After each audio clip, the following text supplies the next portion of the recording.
Assalamualaikum warahmatullahi wabarakatuh. Waalaikumsalam warahmatullahi wabarakatuh. Selamat malam Bapak-bapak. Di sini saya Wahyudira Wulandari, mahasiswi Politeknik Pembangunan Pertanian Malang. Di sini saya akan memberikan sedikit informasi tentang penggunaan pupuk organik padat dari kotoran sapi. Sebelumnya ini ada brosur yang bisa dibaca oleh Guys,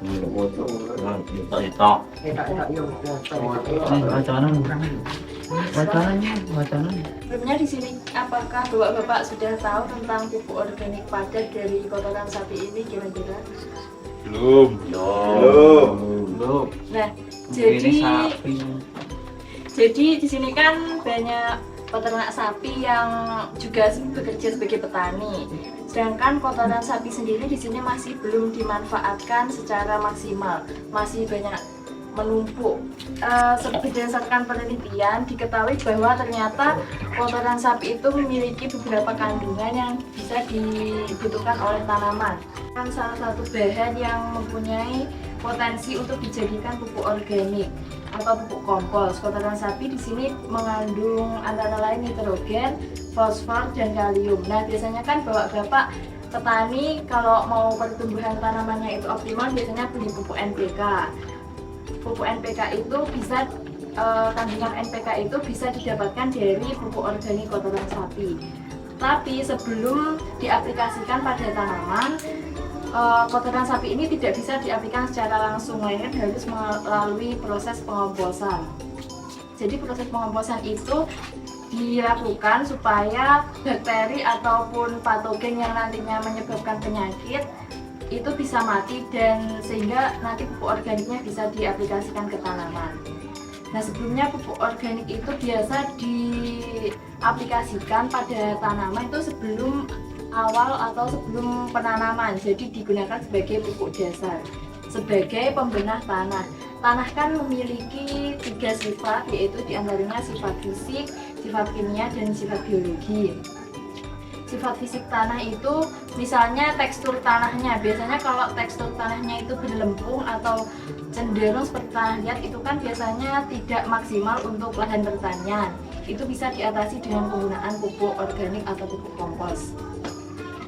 Nah, untuk manfaat pupuk kompos itu yaitu diantaranya pertama memperbaiki struktur tanah berlempung sehingga menjadi lebih ringan. Jadi daya serap tanah terhadap air ataupun unsur hara yang diberikan itu lebih optimal. Selain itu memperkuat daya ikat tanah berpasir sehingga tanah tidak berderet. Kotoran sapi ini memang untuk pupuk organik. Cara pembuatan gimana? Cara pengolahannya?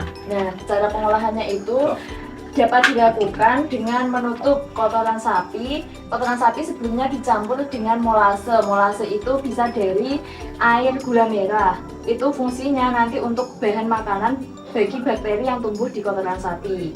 Selain itu ada juga E4 atau efektif mikroorganisme, itu bisa dibeli di toko pertanian atau bisa didapatkan dari lingkungan sekitar. Itu dosisnya cukup sedikit saja, jadi tidak terlalu butuh biaya yang besar. Setelah itu kalau sudah dicampur nanti ditutup menggunakan terpal agar terhindar dari sinar matahari dan air hujan. Setelah itu pengomposan ini dilakukan selama 3 minggu. Nanti setiap 1 minggu sekali campuran kotoran sapi tersebut dibolak-balik. Indikatornya kalau pengomposannya berhasil itu setelah 3 hari ditutup terpal, itu kotoran sapinya akan bersuhu panas. Tapi nanti kalau setelah 3 minggu itu suhunya akan turun. Indikator pupuk organiknya itu berhasil atau dapat diaplikasikan pada tanaman itu tidak berbau, artinya tidak berbau busuk dan teksturnya itu remah, tidak lengket ataupun tidak keras. Nah, yang perlu diperhatikan selain itu adalah kadar air pada saat pengomposan ini, yaitu 60%. Kadar air ini bisa disesuaikan dengan cara mengepal kotoran sapi kompos tersebut. Apabila dikepal nanti lengket, itu berarti kadar airnya lebih dari 60%. Mungkin ada pertanyaan lain dari Nah, setelah itu, setelah kotoran sapi jadi pupuk, bagaimana cara merabukannya? Cara melakukan atau mengaplikasikannya itu bisa diaplikasikan pada saat pengolahan tanah atau pada awal pertanian atau awal budidaya pertanaman itu, pada saat pengolahan lahan biasanya kan di awal sebelum melakukan penanaman itu ada istilahnya dicangkul seperti itu bisa diaplikasikan atau sebagai pupuk dasar untuk memperbaiki tekstur, struktur maupun keelastisitasan dari tanah. Monggo bapak-bapak yang lain mau usul, monggo. Masuki Ungkapan perasaan. Monggo Bapak Sutarji, monggo. Oh, Tarmidi. takarannya Nah, itu ya. Untuk takarannya itu biasanya jadi menyesuaikan luasan lahannya itu sendiri.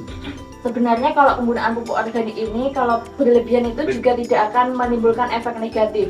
Berbeda dengan penggunaan pupuk kimia. Kalau pupuk kimia itu kalau pemakaiannya berlebihan justru akan merusak tanah. Karena pupuk kimia itu tidak semua bahan kimianya itu terserap oleh tanah, tapi sisa-sisa residu atau sisa pupuknya itu malah akan merusak struktur tanah itu sendiri. Begitupun juga pestisida kimia. Mbak, aku kan melok takon masalah lombok kuning. Lombok iki piye Kak? Lek apa kae jenenge iki?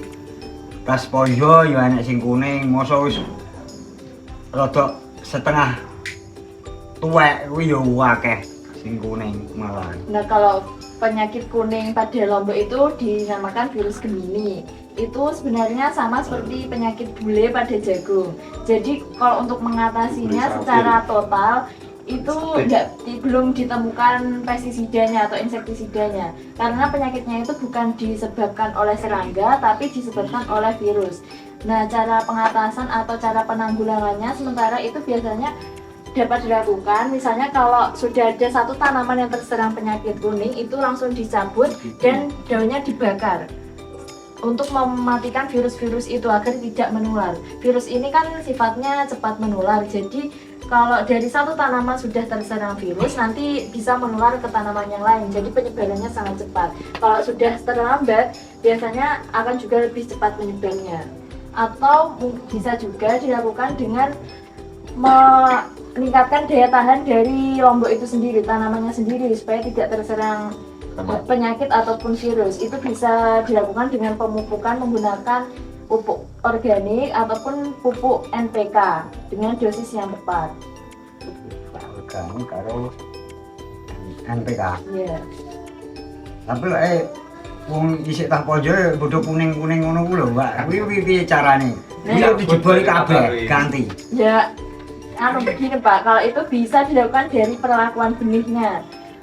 Jadi benihnya itu sebelum ditanam biasanya kan itu dikasih perlakuan, misalnya direndam air panas itu untuk mensterilkan atau mematikan virus-virus yang ada di benih itu sendiri. Biasanya benih itu juga membawa virus atau patogen yang nantinya bisa berkembang menjadi penyakit.